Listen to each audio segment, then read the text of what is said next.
Bonjour, bienvenue dans cette nouvelle émission de Politique Éco.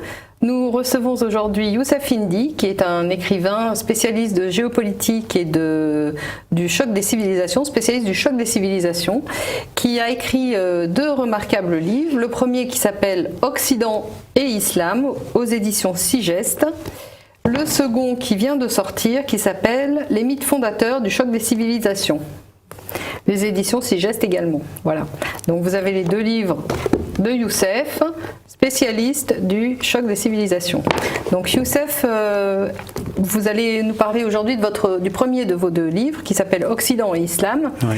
Et peut-être que vous pouvez nous amener la raison qui vous a, pour laquelle vous avez tenu à écrire ces ouvrages, et ainsi que les séquences historiques les plus importantes, les moments historiques, les personnages les plus importants qui ont amené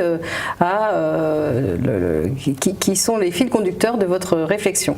Alors, ce qui m'a poussé à écrire ce premier ouvrage, donc je vais donner le sous-titre qui va donner une idée aux téléspectateurs, c'est Sources et genèse messianique du sionisme, de l'Europe médiévale au choc des civilisations. Donc c'est un travail de recherche sur les origines du sionisme au départ. J'avais débuté ces recherches parce que je n'étais pas satisfait des thèses qui étaient avancées. La première thèse qui est connue de tous, c'est que Théodore Herzl, à la fin du 19e siècle, aurait créé le congrès sioniste mondial et aurait voulu rapatrier le peuple juif en Terre Sainte, plutôt créer un foyer national juif en réponse aux persécutions que les juifs avaient subies en Europe centrale et en Europe de l'Est. D'autres historiens sont allés plus loin, comme par exemple Shlomo Sand, qui ont découvert une origine remontant au XVIIe siècle dans les milieux protestants, calvinistes, millénaristes. Donc ces chrétiens protestants voulaient rapatrier le peuple juif en Terre Sainte pour hâter la venue du Christ. Et Olivier Cromwell, le grand révolutionnaire anglais protestant, faisait partie de ces messianistes. Et je n'étais pas satisfait par ces thèses, et cette deuxième thèse. Pourquoi ? Parce que je savais au départ que l'idée qu'on peut hâter la venue du Messie, que ce soit le Christ pour les chrétiens et les musulmans, ou que ce soit le Messie qui n'était pas encore venu pour les juifs, par des actions politiques, n'était pas une idée chrétienne, ni même protestante. Je savais que ça venait d'une tradition juive, pas de la tradition juive, mais d'une tradition juive qu'on appelle le messianisme, et plus particulièrement que j'ai appelé dans mon ouvrage le messianisme actif, j'expliquerai ce que c'est, et qui est issu de la tradition kabbalistique. Et pour expliquer ce qu'est cette tradition kabbalistique, j'ai montré dans mon ouvrage, dans l'introduction, les fondements de cette mystique juive qui naît au 1er siècle et qui, je dirais pas qui naît en opposition à la tradition rabbinique talmudique, mais c'est plutôt le contraire, c'est-à-dire que la tradition, donc les grands rabbins talmudistes se sont toujours opposés à cette mystique naissante qu'ils voyaient comme une hérésie dans le monde juif. Donc les persécutions vont commencer entre le 1er et le 4e siècle, et il va y avoir une opposition constante jusqu'à la fin du Moyen-Âge en réalité. Et j'ai donc cherché tout au long de cette histoire de la Kabbale, j'ai voulu trouver les clés de compréhension et trouver celui ou ceux qui avaient ouvert la boîte de Pandore. Pourquoi ? Parce que dans la tradition juive traditionnelle, par exemple dans le Talmud, la référence c'est Ketuvot 110a, qui dit que le peuple juif n'a pas le droit de retourner en un mur, donc c'est-à-dire en communauté, en Terre Sainte. Il y a d'autres interdits dans cette sentence talmudique. Il est interdit aux Juifs de se rebeller contre les nations, de révéler aux nations, c'est-à-dire aux non-juifs, les signes de la fin des temps, et il est aussi interdit pour les Juifs d'essayer de hâter la fin des temps. Et celui qui va violer en fait cet interdit, c'est un grand rabbin kabbaliste qui s'appelle Moïse Nahmanide, qui vit en Espagne au XIIIe siècle, qui lors d'une disputation face à un rabbin converti au christianisme, Pablo Cristiani, va étaler ou exposer sa doctrine entre guillemets. il dit que donc voilà à quoi nous reconnaîtrons le Messie. Il viendra auprès du pape, demandera au pape, ou plutôt lui ordonnera, de libérer le peuple juif de l'exil, c'est-à-dire le rapatrier en Terre Sainte. Donc il va pas violer directement le fameux interdit du Talmud, mais il va écrire autre chose. Il va dire que le peuple juif peut hâter la venue du Messie, c'est-à-dire en augmentant ses actes de piété. Il dit si les Juifs continuent à vivre comme ils vivent, le Messie viendra en son temps, mais si par exemple ils font des actes de piété même extraordinaires, ils pourront même hâter brutalement la venue du Messie. Et ce qu'il va dire devant Pablo Cristiani, qui vaudra d'ailleurs d'être persécuté, il devra fuir l'Espagne, va avoir une influence majeure sur ce mouvement messianique actif qui consiste à hâter la venue du Messie, parce que justement, comme je l'ai dit, il va dire que le Messie sera reconnu lorsqu'il viendra auprès du pape libérer le peuple juif. Alors Youssef, si je comprends bien les choses, nous avons une sorte de double compréhension initiale entre les talmudistes et les kabbalistes d'un côté, et qui n'a pas abouti à un schisme comme on a connu dans la chrétienté, mais qui a abouti à une sorte de consensus ou peut-être une subversion d'un des mouvements par l'autre, ou vous allez nous expliquer ça un peu plus précisément. Je tenais juste à signifier la chose suivante, c'est que ce que vous dites me fait beaucoup penser au mouvement du positivisme juridique, où en fait on est toujours maître, l'homme se prétend maître des choses, et c'est l'homme au centre de tout qui décide indépendamment de tout mouvement qui lui serait supérieur. Justement, je vais venir. Alors pour répondre à votre question, en effet, le mouvement kabbalistique va peu à peu pénétrer le judaïsme orthodoxe. C'est-à-dire qu'à vraiment à la fin du Moyen-Âge, il va y avoir entre guillemets ce syncrétisme entre judaïsme talmudique et judaïsme kabbalistique, à tel point qu'aujourd'hui, par exemple, si vous écoutez les cours de rabbins, vous pourrez entendre dans leur discours l'énoncé de concepts kabbalistiques qui ont été intégrés comme faisant partie de l'orthodoxie. Ce Moïse Nahmanide... Donc c'est une forme de subversion de la religion traditionnelle, finalement. Oui, véritablement, car le grand spécialiste de la Kabbale, Gershom Scholem, écrira que le but des kabbalistes, donc le rabbin Hassid et Zadik, c'est-à-dire le pieux et le juste, leur projet, ce sera non pas de modifier le Talmud, mais de transformer la loi du peuple juif pour en faire la loi occulte propre à l'univers. C'est-à-dire qu'ils vont avoir pour projet, ces kabbalistes, de pénétrer l'orthodoxie juive, l'influencer et par ricochet influencer les philosophies, les autres doctrines et les autres religions. Dès quelle époque ça se produit? En fait, c'est dès le haut Moyen-Âge, quand la tradition kabbalistique commence véritablement à se forger, parce qu'elle va évoluer au cours du temps. D'accord. Et donc après ce Moïse Nahmanide en 1263, on va avoir des vocations qui vont naître, car 17 ans après, un autre grand rabbin kabbaliste qui va lui se prendre pour le Messie, Abraham Aboulafia, va tenter de rencontrer le pape en 1280, donc le pape Nicolas III, et pour lui demander de rapatrier le peuple juif en Terre Sainte. Le pape, ayant eu connaissance de ce projet apocalyptique, va ordonner la mise à mort d'Abraham Aboulafia, mais entre-temps, le pape meurt d'apoplexie, ce qui va sauver Abraham Aboulafia. Et à partir de cette période-là, donc on est en 1280, donc c'est le début de la rédaction du fameux livre des splendeurs, le Zohar, qui a une dimension messianique très prononcée.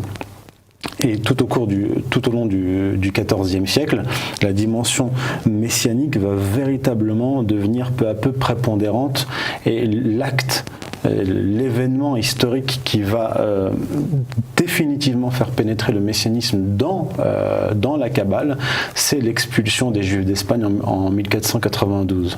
Est-ce que vous pouvez nous en dire rapidement davantage pourquoi il y a eu c'est la reine Isabelle, je crois, a pris cette décision qui était une décision drastique et importante même à mettre en œuvre, pas forcément très simple et compliquée à gérer au niveau social, Qu'est-ce qui a pu justifier une telle décision?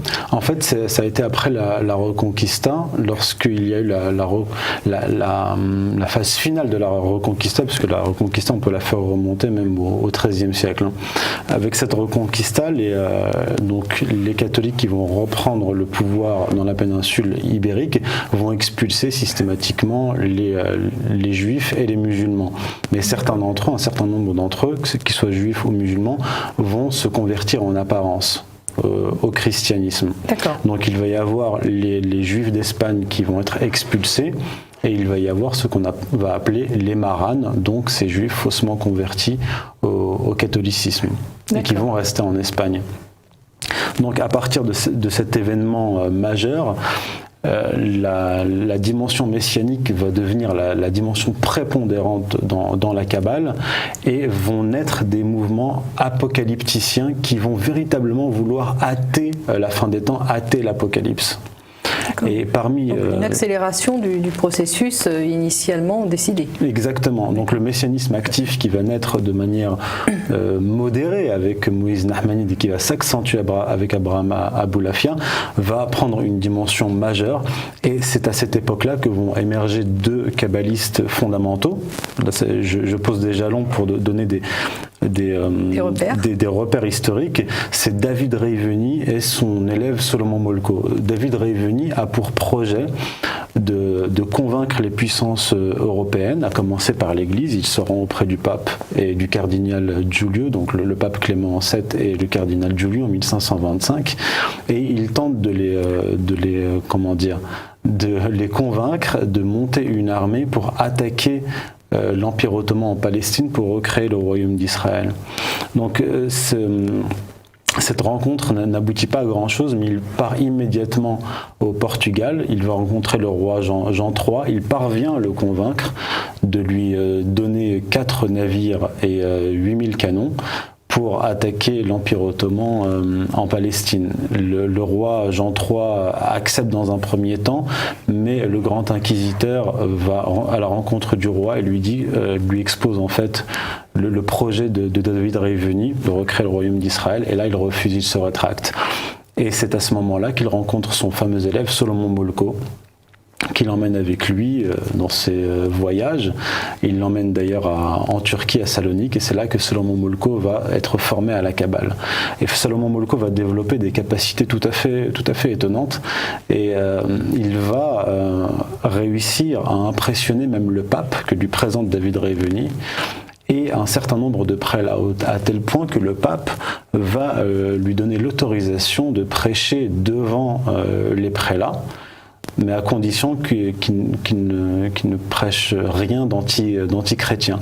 Et ce Solomon Molko va ouvrir la voie à un autre grand rabbin dont je parlerai après, au XVIIe siècle, aux Pays-Bas. Mais lui, ce Solomon Molko dit qu'il faut mener des actions politiques à visée messianique en direction des chrétiens. Donc il va, une fois encore, demander au pape de monter une armée de maranes pour attaquer l'Empire ottoman. D'accord. Merci Youssef. Nous allons bientôt nous retrouver pour une deuxième partie de cette émission Politique Éco.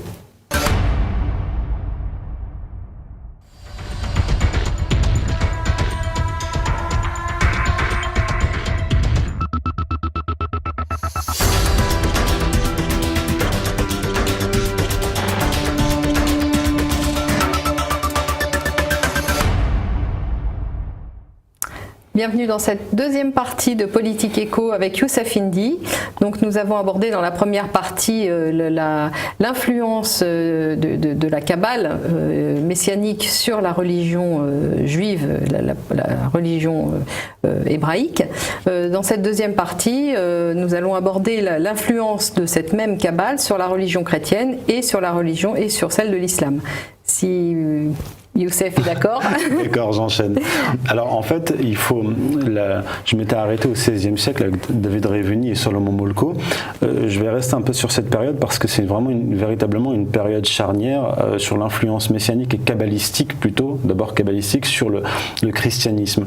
Dans la seconde moitié du XVe siècle, avant même la naissance de David Reiveni et Solomon Molko, on a une Kabbale chrétienne qui va naître. Elle va naître avec des personnages importants comme Pie de la Mirandole. Pie de la Mirandole va être... Oui, on dit Pie de la Mirandole, Pie de la Mirandole. Giovanni Pie de la Mirandole, qui va être formé, lui, par un hébraïsant, un spécialiste de la Kabbale, qui va lui apprendre l'hébreu et qui va l'initier à la Kabbale. Et c'est à cette période-là donc que Pie de la Mirandole va rédiger ces 900 propositions dans lesquelles il fait pénétrer les concepts kabbalistiques dans le christianisme. Au cœur du christianisme. Oui, c'est-à-dire que de la même façon que ça a été pénétré au cœur du judaïsme. Exactement, c'est-à-dire qu'un certain nombre de kabbalistes, dont et par ricochet Pie de la Mirandole, vont essayer d'expliquer que, par exemple, la Kabbale va venir confirmer et donner l'explication, entre guillemets, par exemple, de la Sainte Trinité. Et cette Kabbale chrétienne, qui naît dans la seconde moitié du XVe siècle en Italie, va se répandre aussi en France. Elle va remonter jusqu'en Angleterre et en Allemagne vers la fin du XVIe siècle. Entre-temps, on a eu l'avènement du protestantisme avec Luther, qui avait été perçu d'ailleurs par les kabbalistes à cette époque-là, par les apocalypticiens, comme un signe de la fin des temps et un signe de l'effondrement de l'Église, qu'ils attendaient avec impatience. Dans la même période, en fait, il va y avoir une sorte de jonction entre cette Kabbale chrétienne qui naît en Italie, qui remonte en France, puis en Angleterre et en Allemagne. Donc en fait, au début du XVIIe siècle, quand va émerger ce sionisme, ce proto-sionisme anglais dont je vous ai parlé au départ, eh bien en fait on le comprend parce que justement cette Kabbale chrétienne va arriver juste avant cette période-là, donc à la fin du XVIe siècle. Dans cette même période, au XVIe siècle, va émerger un grand rabbin, un rabbin mais qui est considéré par les rabbins actuels juifs comme l'ultime rabbin kabbaliste qui va révéler ce qui avait été caché jusque-là. C'est Isaac Luria, qui naît en 1534. Isaac Luria va apporter des modifications dans la Kabbale majeures. Et je vais vous donner juste un élément, même deux.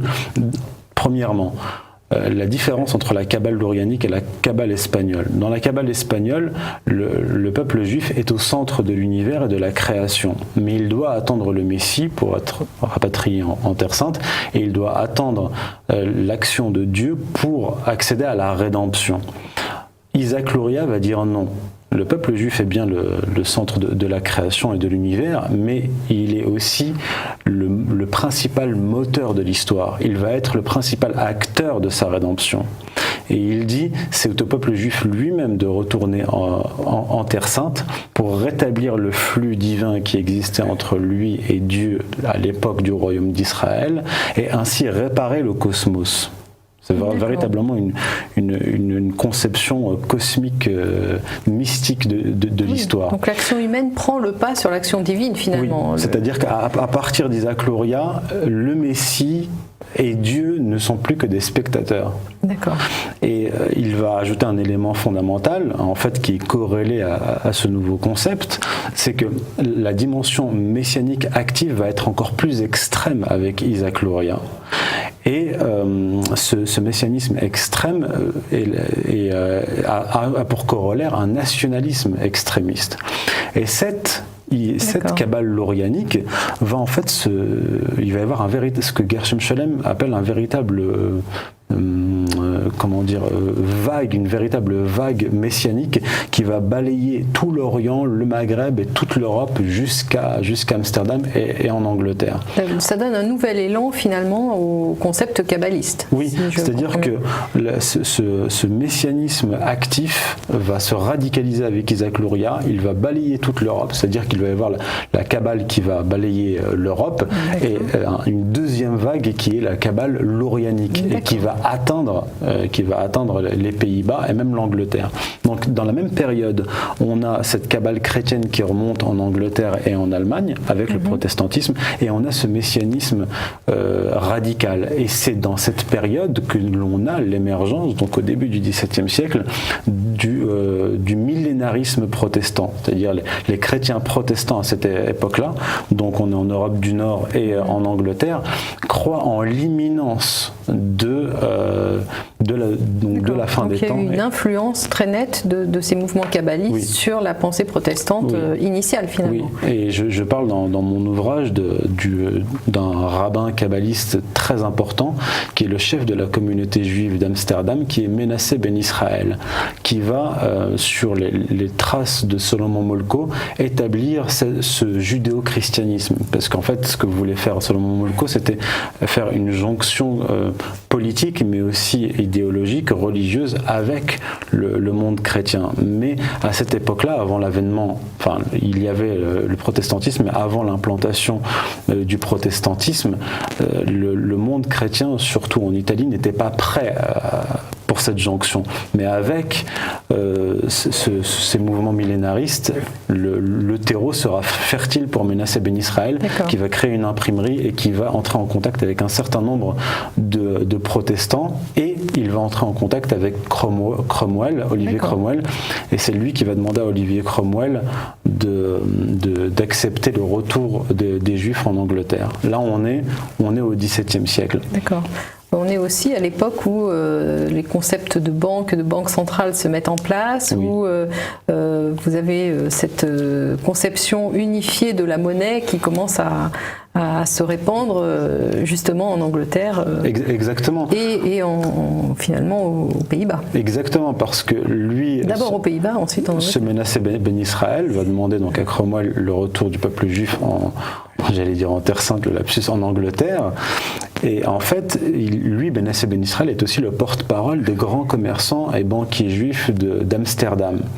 Et c'est après que Cromwell ait accepté leur retour que l'on va voir en fait cette jonction entre la puissance matérielle impérialiste naissante dans l'Angleterre et Olivier Cromwell, matérialisé par la finance. Et la finance qui permet justement l'accès à ce pouvoir matérialiste finalement. Exactement. Et donc en fait l'Angleterre va être porteuse de ce messianisme judéo-protestant et de cette volonté de domination mondiale qui est directement liée à l'Ancien Testament, puisque Cromwell lui-même, lorsqu'il conquiert le futur, ce qu'on va appeler le premier Commonwealth, il va massacrer à tour de bras les Écossais et les Irlandais catholiques, et il va le faire avec le livre de Daniel sous les yeux, c'est-à-dire qu'il va étudier abondamment le livre de Daniel, pensant qu'il est en train d'accomplir une véritable œuvre messianique. Alors si je comprends bien, dès le début, nous avons l'association de deux armes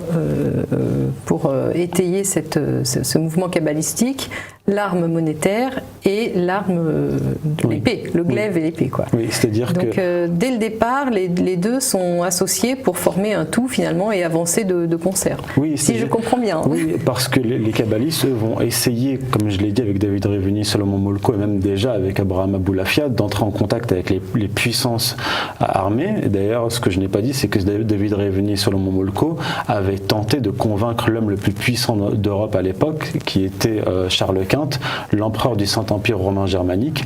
Ils avaient tenté de le convaincre d'attaquer l'Empire ottoman en Palestine pour recréer le royaume d'Israël. Il lui avait même proposé de se convertir au judaïsme. Mais Charles Quint a résisté à cette... Il a refusé. D'ailleurs, sa réponse sera brutale, puisqu'il l'enverra David Reveni dans un cachot en Espagne, et il enverra Solomon Molko sur un bûcher. En effet. Voilà. Et avec l'avènement d'Olivier Cromwell, on a enfin cette jonction qui est possible. Entre la religion entre l'idéologie kabbaliste et la religion chrétienne. Oui, et la puissance armée, la puissance militaire, la puissance économique. Et la puissance financière qui permet la puissance militaire, finalement. Oui, et donc ça nous évoque des choses que l'on connaît actuellement, tout ça. Hein. Oui, ça rappelle ce que j'essaie de donner, c'est actuels. C'est l'atout de l'histoire, c'est l'utilité de l'histoire, c'est donner les clés de compréhension du présent et du futur. Alors, Youssef, pouvez-vous nous parler un peu maintenant de l'influence, si influence il y a, de ce messianisme kabbaliste, dont on a vu qu'il a subverti la religion hébraïque, la religion chrétienne, et maintenant, y a-t-il eu une perversion de la religion de l'islam par cette mouvance messianique et kabbaliste? Alors, au XVIIe siècle va émerger un rabbin kabbaliste très important et très connu qui s'appelle Sabbatai Tzvi, qui va être l'héritier de cette kabbale, et cette kabbale lourianique en particulier, et qui va se présenter comme le Messie des Juifs, et il va prétendre donc que le temps de la rédemption est arrivé. Il sera admis par les communautés juives du Proche-Orient, donc de Palestine jusqu'en Europe, comme le véritable Messie. Et lui, il a une particularité, ce Sabbatai Tzvi, c'est qu'il est un antinomiste, c'est-à-dire que dans la Kabbale, il est dit, même déjà dans la Halacha, dans la tradition juridique juive, il est dit que lorsque le Messie viendra, une nouvelle Torah sera révélée. Et d'abord, la loi sera abolie, et puis une nouvelle Torah sera révélée. Et lui, ce Sabbatai Tzvi, va déclarer que cette nouvelle Torah, la Torah Hatzilut, qui abolit la Torah Beria, consiste à violer systématiquement les lois, les commandements, les mitzvot. Donc on va avoir l'émergence d'une sorte de messianisme kabbalistique antinomique, apocalyptique et nihiliste avec ce Sabbatai Tzvi. Et ce que va faire Sabbatai Tzvi en 1666, je passe les détails, c'est devant le sultan ottoman, il va se convertir faussement à l'islam, lui et ses disciples. D'abord, il y a environ 200 chefs de famille qui se convertissent en même temps que lui, puis en 1683, 300 autres chefs de famille. Donc on a des centaines de familles sabbatéennes qui vont se convertir faussement à l'islam. De la même façon que ce qui s'était passé avec les maranes, finalement. Oui. C'est une évolution parallèle avec 200 ans d'écart. Il est aussi l'héritier du maranisme, sauf que les maranes, lorsqu'ils se sont faussement convertis au catholicisme au départ, n'avaient pas un projet de destruction de la religion au départ. D'accord. Mais ce Sabbatai Tzvi, donc qui va se convertir faussement à l'islam, lui et ses disciples, va donner naissance à ce qu'on appelle les donmés. Les donmés, en fait, c'est un mot turc qui signifie renégat, ceux qui ont retourné leur veste. Et ce sont ces donmés-là, avec la jonction des loges maçonniques européennes, italiennes et françaises dans la seconde moitié du 19e siècle, qui vont donner naissance aux jeunes turcs. C'est un peu les prêtres jureurs de la Révolution française, alors. Oui, le parallèle est frappant parce qu'on va retrouver des néo-sabbatéens, donc des franquistes qui vont accompagner la Révolution française, mais c'est encore une autre histoire. Et donc ces donmés vont se convertir faussement à l'islam, vont donner naissance aux jeunes Turcs, et ce sont eux qui vont abolir le califat, ce sont eux qui vont faire une révolution en 1908-1909 et qui vont procéder au massacre des Arméniens, entre autres. Très bien, merci Youssef pour cette deuxième partie qui vient de s'écouler. Donc nous nous retrouvons dans quelques minutes.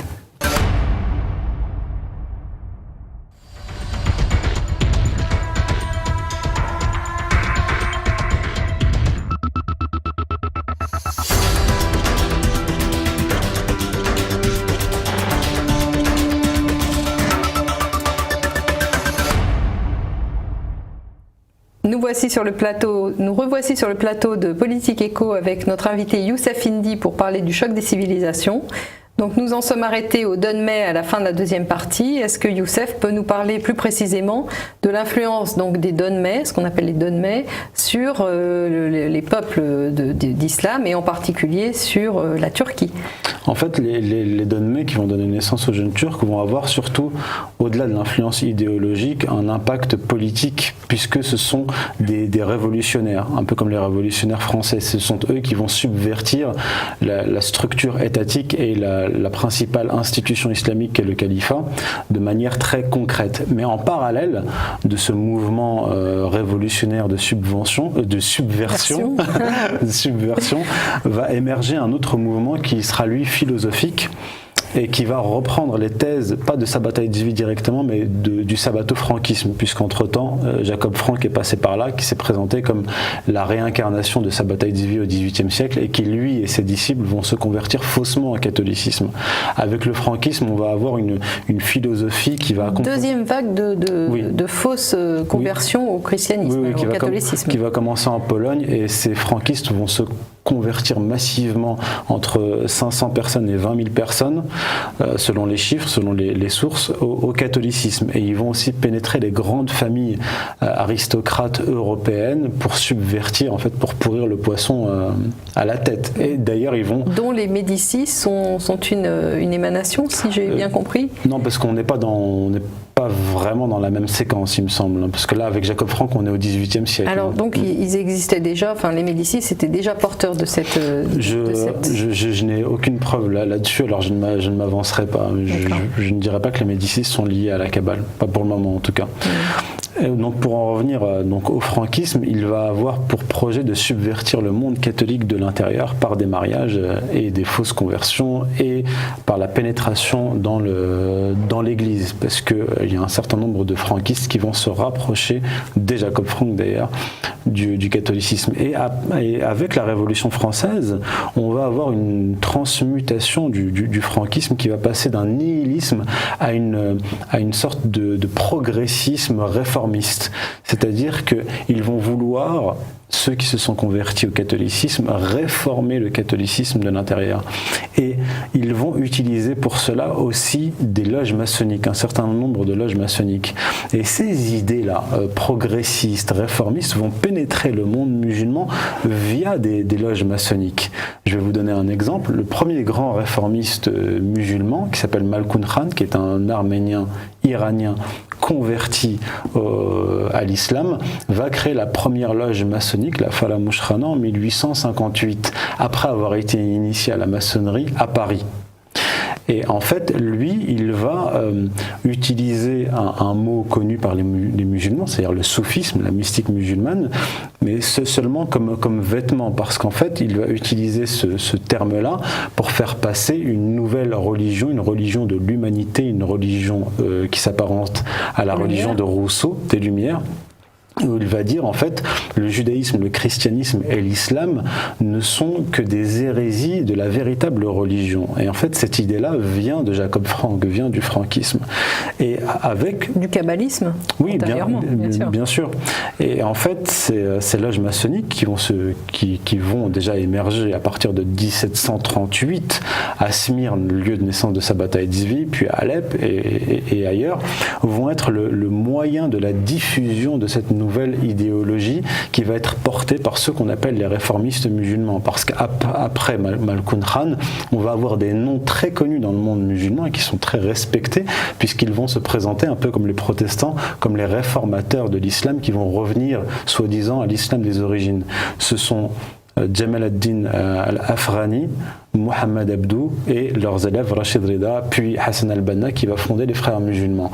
Et ces gens-là, ces Afrani et Abdou, vont par exemple dans les années 1870 tenter via les réseaux maçonniques implantés en Égypte une révolution, comme une révolution française qu'on va appeler la révolution urabiste.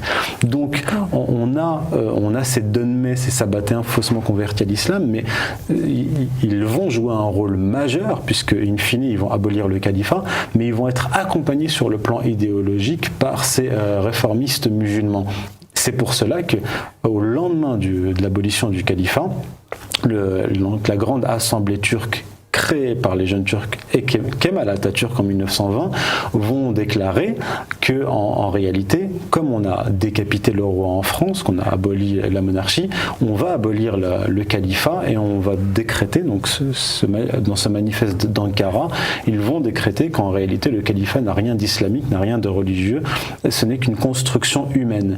Et les réformistes musulmans, c'est-à-dire principalement leur héritier, l'héritier de Mohamed Abdou et tous ces gens-là, qui s'appelle Ali Abdelrazek, va en 1925 écrire son fameux ouvrage « L'islam et les fondements du pouvoir » dans lequel il va reprendre les arguments du manifeste d'Ankara. Donc en fait on a une véritable... Atatürk est un réformateur musulman. En fait Atatürk est un jeune turc. C'est un jeune turc. En fait, les jeunes turcs vont simplement changer d'étiquette. Vous voyez, comme Al-Nosra vient récemment de changer d'étiquette. Après les grands massacres de chrétiens et d'arméniens, ils vont se nommer kémalistes. Mais en fait, ce sont les mêmes.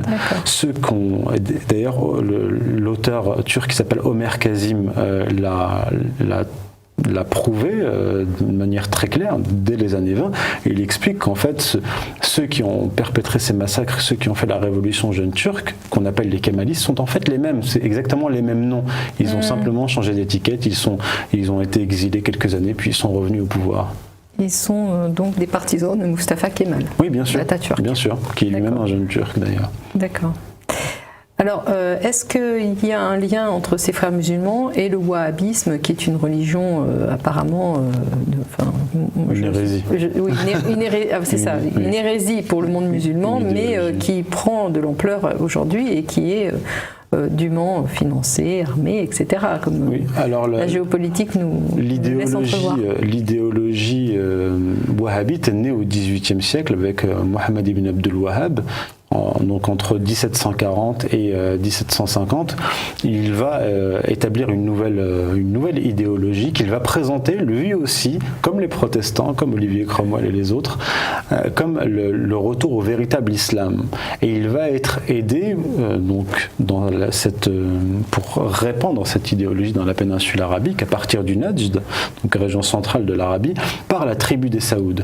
Donc dès le départ, on va avoir une alliance entre un idéologue objectif, c'est ça, une alliance, et une tribu, donc une force armée, une fois encore, pour répandre cette idéologie. Pouvoir, exactement. Donc ils vont établir, ils vont créer trois royaumes saoudites successifs qui vont être, les deux premiers vont être défaits et le troisième va être accompagné par l'Empire britannique, puisque après la Première Guerre mondiale, les Britanniques vont soutenir les Saouds pour établir définitivement le royaume saoudite dans la péninsule arabique. Et les Anglais ont laissé la place aux Américains, puisqu'on connaît le pacte de Quincy. Exactement, j'allais dire. En 1945, les Américains prennent le relais avec le pacte de Quincy, donc en février 1945, pacte établi par Roosevelt d'un côté et Abdelaziz ibn Saoud de l'autre. Et en fait, ça va être les clauses du pacte, c'est un échange entre protection, donc échange entre protection et pétrole à bas prix. Oui, via une monnaie commune, via le dollar, monnaie mondiale. Et à partir de ce moment-là, la doctrine, l'idéologie wahhabite va se répandre dans le monde musulman et au-delà, puisque les pétrodollars vont sponsoriser le wahhabisme, donc création de chaires universitaires à Londres, en Californie et ailleurs. Oui, il s'agit bien d'une alliance, à nouveau une alliance objective entre un pouvoir bien temporel, une alliance entre les Saouds et les Anglo-Saxons, et toujours cette mue par cette idéologie messianique d'origine kabbaliste dont vous nous avez parlé, dont vous nous avez décrit l'évolution. Par souci de rigueur méthodologique, comme je le dis dans mon ouvrage, il n'y a pas de preuve formelle que le wahhabisme est directement issu de la Kabbale. Évidemment, lorsqu'on se penche sur le wahhabisme... Mais c'est une forme de réformisme, le wahhabisme. Oui, bien sûr. En tant que réformisme, il a des sources communes, j'imagine, avec... Sur le plan idéologique, c'est très clair. Et sur le plan documentaire, on va dire factuel... Après, il faudrait trouver des hommes qui ont été dans les deux milieux. C'est pour ça que je ne m'avance pas jusque-là. Et pour revenir en fait à votre question sur le lien entre frères musulmans et wahhabisme, ce que j'explique dans mon premier ouvrage, c'est que les frères musulmans sont en fait la jonction, la synthèse entre le wahhabisme d'un côté et le réformisme islamique. Pourquoi? Le réformisme islamique philosophique. Pourquoi? Parce que étaient antérieurs, les frères musulmans, au wahhabisme. Non. Les frères musulmans sont créés par Hassan al-Banna en 1928, alors que le wahhabisme, c'est XVIIIe siècle. Et en fait, les réformistes dont je parlais, Jamal ad-Din al-Afghani, Mohamed Abdou, vont avoir comme élève, donc Mohamed Abdou va avoir comme élève Rachid Rida, entre autres, et d'autres, qui vont en fait faire la jonction entre ce réformisme islamique et le wahhabisme, puisque Rachid Rida, qui va être le maître de Hassan al-Banna, le fondateur des frères musulmans, va attaquer systématiquement les ulama, c'est-à-dire les savants musulmans de l'université d'Al-Azhar, qui vont attaquer l'idéologie wahhabite. il va, lui et ses condisciples, ses autres élèves de Mohamed Abdou, attaquer tous ceux qui se lèvent contre le wahhabisme. Et il faut savoir que Hassan al-Banna est donc l'élève de Rachid Rida, donc il va opérer cette synthèse entre réformisme révolutionnaire, puisqu'il va structurer sa confrérie sur le modèle de la maçonnerie. D'accord. D'ailleurs, le rite initiatique des frères musulmans est similaire au rite initiatique des jeunes turcs, qui vont eux créer la loge maçonnique Union et Progrès. Et Hassan al-Banna, le père de Hassan al-Banna, était lui aussi l'élève de Mohamed Abdou. Donc on voit systématiquement un lien filial et idéologique entre ces différents mouvements. Donc les frères musulmans sont véritablement la synthèse dans cette dialectique qui oppose en apparence réformisme islamique et wahhabisme. D'accord. J'ai envie de vous poser une question. Est-ce qu'il y a un parallèle à faire entre cette agressivité finalement des réformistes islamiques, du réformisme islamique vis-à-vis des prêcheurs traditionnels de la religion islamique et le réformisme anglo-saxon, enfin en tout cas protestant, allié à la Kabbale vis-à-vis du christianisme traditionnel, et la même chose dans la religion hébraïque antérieurement. Oui. Est-ce qu'on a cette même méthodologie qui se reproduirait tous les 250 ans finalement c'est justement pour attaquer une des trois religions du livre? Je l'explique dans mon ouvrage, je fais le parallèle entre l'épopée saoudo-wahhabite, c'est-à-dire la conquête de la péninsule arabique par Mohamed ibn Abdul Wahhab et la tribu des Saouds, et la conquête que fera Cromwell de l'Angleterre. C'est-à-dire qu'on va utiliser exactement les mêmes méthodes.